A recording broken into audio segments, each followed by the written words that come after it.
자, 옆에 있는 분과 서로 눈으로 인사하며 축복하겠습니다. 복음의 능력을 누리시길 바랍니다.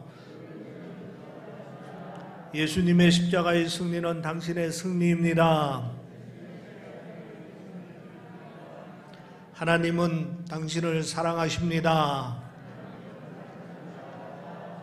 아멘. 하나님은 우리 모두를 사랑합니다. 이 사랑에 대한 믿음을 우리가 저버리지 말아야 될 줄 믿습니다. 우리가 인생을 살아가면서 행복하기 위하여 꼭 필요한 요건이 무엇이냐 물으면은 첫 번째로 손꼽을 것은 대인관계, 완만한 인간관계입니다.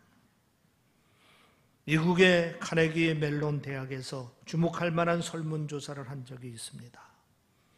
인생을 살아가면서 스스로 실패했다고 생각하는 사람 10,000명의 사람을 뽑아가지고 물었습니다.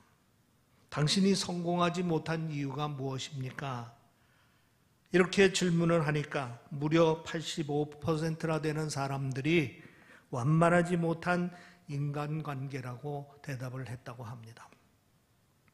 보스턴 대학의 헬즈만 교수팀이 비슷한 내용의 조사를 실시한 적이 있습니다. 7살의 어린이 450명을 대상으로 40년간 그 나이 47살이 될 때까지 추적을 해서 실시를 했습니다. 사람이 인생을 살아가면서 성공하기 위하여 갖춰야 될 가장 중요한 요인이 무엇입니까? 하고 조사를 했습니다. 가장 중요한 첫 번째 요인이 다른 사람들과 잘 어울리는 능력이라 이렇게 통계상 나왔다 하는 얘기입니다. 두 번째가 실패와 좌절을 대하는 태도, 그리고 세 번째가 감정을 조절하는 능력이라 이렇게 통계가 나왔습니다. 대인관계, 완만한 인간관계가 우리 인생의 아주 중요한 요소 중에 하나라 하는 얘기입니다. 우리가 인생을 살아가다 보면은 우선적으로 필요한 것은 사람들과의 관계를 잘 이루는 것입니다. 이것은 타고난 재능과 능력보다도 중요합니다. 그리고 성공을 위해 밤잠 안 자고 땀 흘리며 노력하는 것보다도 더 중요한 일인 것입니다. 그러면은 대인관계를 잘 하기 위해서 가장 필요한 것은 무엇이냐 묻습니다. 첫 번째로 손꼽아야 하는 것은 다른 사람을 대하는 태도입니다. 러시아의 문호 톨스토이의 일화 중에 이런 이야기가 있습니다. 한 번은 톨스토이가 혼자 길을 걷고 있는데 한 거지가 가까이 와서 도와달라고 손을 벌렸습니다. 톨스토이가 주머니를 뒤져보니까 아무것도 가진 것이 없었습니다. 그래서 미안한 마음을 가지고 이렇게 말했습니다. 형제여, 미안합니다. 지금 가진 것이 없어서 당신을 도울 수가 없습니다. 형제여, 미안합니다. 지금 가진 것이 없어서 당신을 도울 수가 없습니다. 그러니까 그 거지가 기뻐하며 이렇게 말을 했다고 합니다. 고맙습니다. 당신이 나를 형제로 대해 준 것은 내게 돈을 준 것보다도 더 기쁩니다. 대인관계에서 정말 중요한 것은 다른 사람을 대하는 태도입니다. 이것은 돈을 주는 것보다도 중요하고 또 누구에게 도움을 주는 것보다도 중요하다 하는 얘기입니다. 오늘 본문을 보면은 디모데전서라 읽었는데 사도 바울이 제자 디모데에게 쓴 첫 번째 편지를 디모데전서입니다. 이 편지는 바울이 제자 디모데에게 주는 목회적 지침을 담고 있어서 일명 목회서신이라 부르기도 합니다. 오늘 본문은 사도 바울이 디모데에게 주는 목회적 지침 가운데 성도들을 평상시에 어떻게 대할 것인가, 그리고 성도들로 하여금 서로가 어떻게 대해야 하는 것인가, 그 태도를 가르치는 말씀이 오늘 말씀입니다. 이 말씀은 오늘 목회자들과 성도들에게 너무도 중요한 교훈이 있습니다. 특히 성도들의 대인관계에 너무도 소중한 지침이 되고 있습니다. 오늘 본문 말씀 내용은 성도들을 대하는 기본 태도를 가르치고 있습니다. 우리가 신앙생활을 하면서 목회자가 성도들을, 또 성도들이 목회자를, 또는 성도가 성도를 대할 때 어떻게 대하는 것이 기본적으로 잘 되었는가 하는 것을 가르쳐주고 있는 것입니다. 크게 두 가지로 정리를 할 수가 있습니다. 하나는 뭐냐? 모든 사람을 가족으로 대하라 하는 말씀입니다. 오늘 본문 1절 2절에 보면 이렇게 말씀하고 있습니다. 늙은이를 꾸짖지 말며 권하되 아버지에게 하듯하며 젊은이에게는 형제에게 하듯하고 늙은 여자에게는 어머니에게 하듯하며 젊은 여자에게는 온전히 깨끗함으로 자매에게 하듯하라. 이 말씀은 대상을 네 부류로 나누어 설명을 하고 있습니다. 첫째는 늙은이입니다. 남자 어른을 말합니다. 교회 안에서 남자 어르신을 대할 때에 아버지를 대하듯 하라 하는 말씀인 것입니다. 둘째, 젊은이입니다. 남자 청년들을 말합니다. 교회 안에서 남자 청년들을 대할 때 남동생을 대하듯 대하라 하는 말입니다. 셋째, 늙은 여자입니다. 여자 어르신을 말합니다. 교회 안에서 여자 어르신을 대할 때 어머니를 대하듯 대하라 하는 얘기입니다.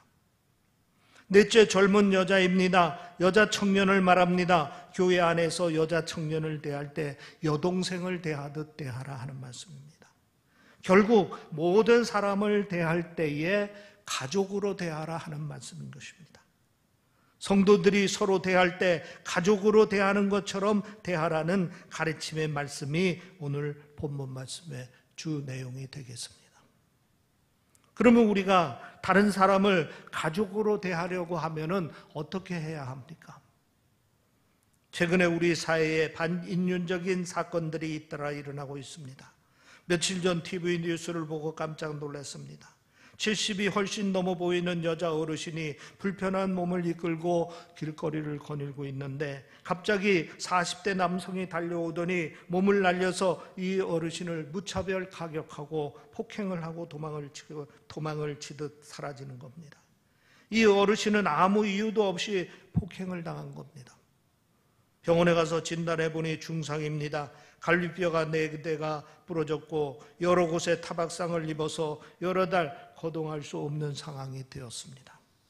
경찰이 CCTV 화면을 단서로 해서 수사를 시작했고 이 남성을 추적 중에 있습니다. 분명히 이 남성도 어머니가 있을 것입니다. 아마도 이 어르신이 자기 어머니 또래였을 것입니다. 이 어르신이 자기 어머니였다면 이렇게 했겠느냐 하는 것입니다. 또 얼마 전 뉴스를 통해 어린이집 실태가 폭로돼서 충격을 준 일도 있습니다. 보육교사들이 어린 꼬마들을 학대하는 장면이 CCTV를 통해서 폭로가 됐습니다. 어린 꼬마들이 말을 듣지 않는다고 뺨을 때립니다. 소리를 지르며 야단을 칩니다. 간식도 비위생적으로 대충 주었습니다. 아이들이 두려움에 떨었습니다. 집에 와서도 불안한 표정이 여전히 남아 있습니다. 어떤 아이는 매맞은 흔적이 남아서 엄마가 깜짝 놀랐습니다.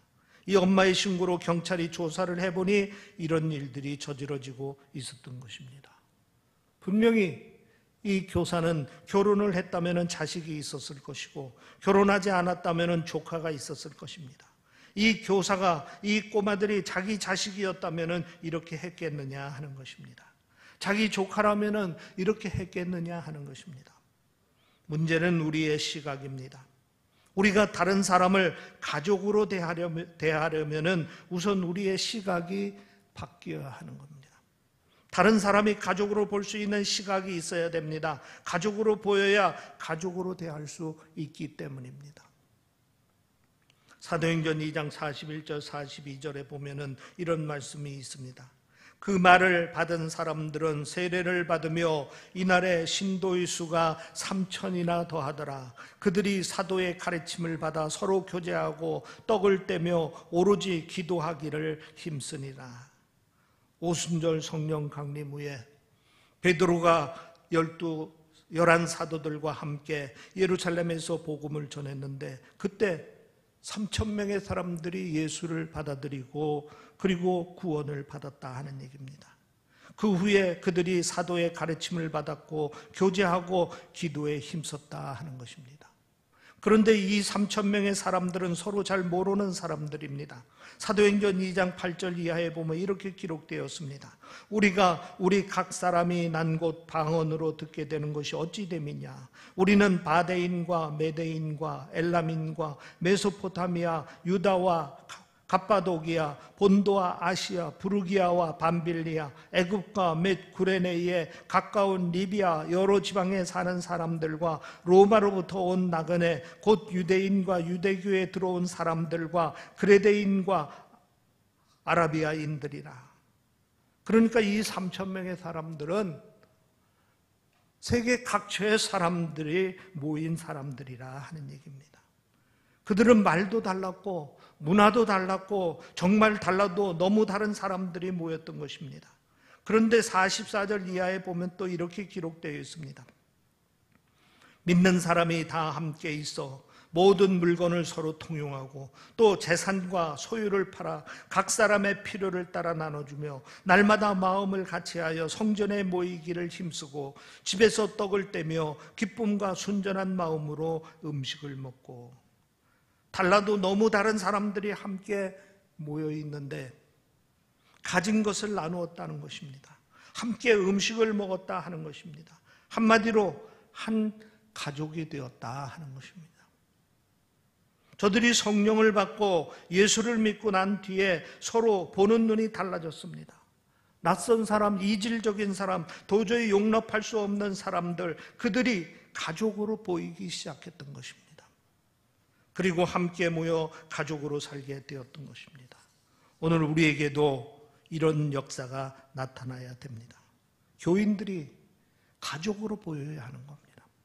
그리고 교인들을 가족으로 대할 수 있게 되어야 하는 것입니다. 이렇게 우리의 시각이 변화되어야 합니다. 더 나아가 우리의 시각이 믿지 않는 사람들까지도 가족처럼 볼 수 있는 눈이 열려야 합니다. 그래야 동정이 아니고 진정한 의미에서 사랑을 나눌 수 있고 섬김이 시작될 수 있고 깊은 교제를 나누면서 생활할 수 있게 되는 것입니다.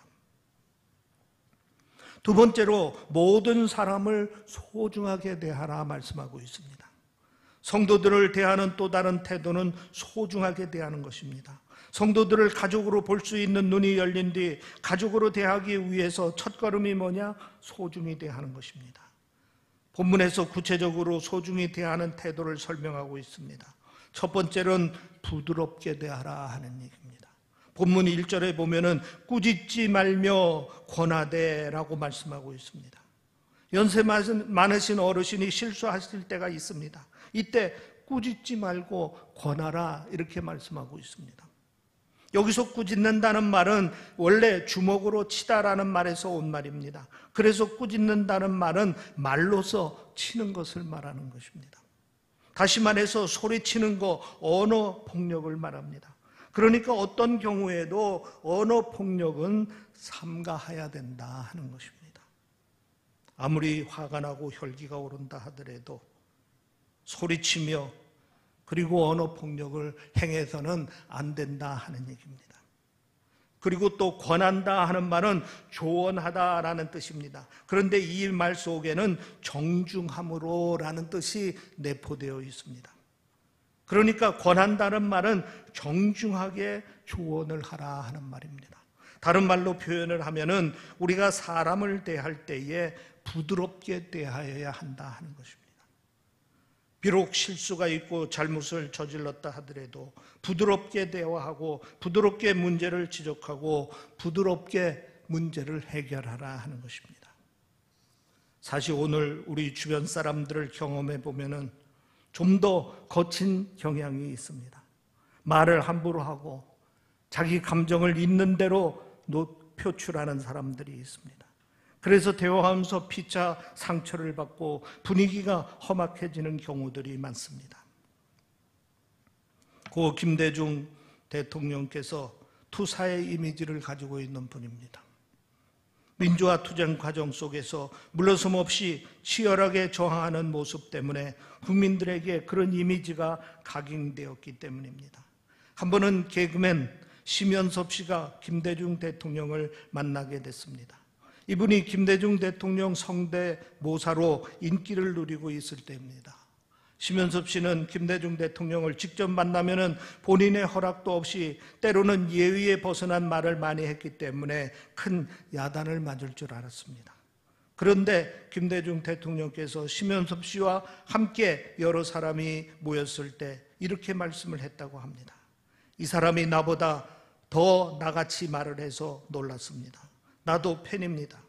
그런데 나를 흉내내서 돈을 많이 벌으면서도 로얄티도 내지 않고 과일 상자 하나 안 보냈다고 말씀하면서 부드럽게 넘어갔다 하는 얘기입니다. 고 김대중 대통령께서는 알고 보면은 부드러운 분이십니다. 깊은 신앙과 오랜 고난 속에 신앙 인격이 무르익었기 때문인 것입니다. 우리에게 이런 부드러움이 필요합니다. 서로를 대할 때에 부드럽게 대하여야 하는 것입니다. 설사 상대가 나와 반대의 입장을 주장한다 하더라도, 나에게 적대적 위치에 있다 하더라도 우리는 부드럽게 대하여야 합니다. 이것이 성도들이 성도들과 대하는 관계의 기본 태도 중에 하나이고 예수님께서 우리에게 보여준 아름다운 모습 중에 하나인 것입니다. 그 다음에 두 번째로는 존대하라 하는 얘기입니다. 오늘 본문 3절에 보면은 참 과부인 과부를 존대하라 이렇게 말씀하고 있습니다. 여기서 참 과부란 남편은 있고 자식이나 다른 친척들의 도움을 받을 수 없는 형편에 놓인 사람을 말합니다. 그래서 교회가 돕지 않으면은 생계 자체가 어려운 사람을 말합니다. 사실 당시 참 과부들은 사람들에게 무시당하기 일쑤입니다. 가진 것이 없습니다. 돌봐줄 사람이 없습니다. 함부로 대해도 편들어줄 사람이 없습니다. 그래서 사회에서 무시당하고 함부로 대하는 사람들이 많았습니다. 그런데 이런 사람을 존대하라 이렇게 사도 바울은 말하고 있는 겁니다. 여기서 존대한다는 것은 존중한다, 나아가서는 존경한 마음을 가지라 하는 말인 것입니다. 무시당할 처지에 있는 사람을 귀히 여기고 마음으로 존중하고 나아가 존경까지 하라 하는 것입니다.